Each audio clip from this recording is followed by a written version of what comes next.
বৃদ্ধাশ্রম, লেখায় শরদিন্দু কর্মকার। এক চিলেতে ঘর, ভাঙাচোরা তক্তপোষ একটা। এক বুক আশা নিয়ে তার ওপর পড়ে আছে আমার কঙ্কালটা। নিশ্চার পাখিগুলি কি যেন জানান দেয়, রোজই ভাবি তুই আসবি, কিন্তু আশাটাই সার।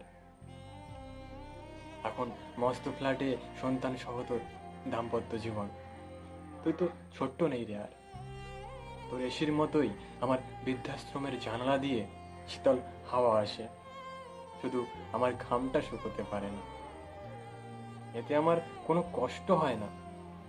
আগে অফিস থেকে ফিরতে দেরি হলেই তুই মাকে বলতিস, বাপি কখন আসবে। মা বলতো ওভারটাইম শেষ হলেই আসবে। জানিস খোকা, তোর অপেক্ষায় আমি আজও ওভারটাইম করে যাচ্ছি। জানি না এই ওভারটাইম কবে শেষ হবে, হয়তো এভাবেই সব শেষ হয়ে যাবে। সববাহী গাড়িটা শেষ দিনে যতন করে পৌঁছে দেবে আমার। গাড়িটা আস্তে চালাস খোকা, মুখাগ্নি করতে শ্মশানে আসার সময় চিন্তা করিস না খোকা। দেহটা আমার শ্মশানেও অপেক্ষা করবে। শুধু তোর কষ্ট হলে দাদু ভাই যে কাঁদবে।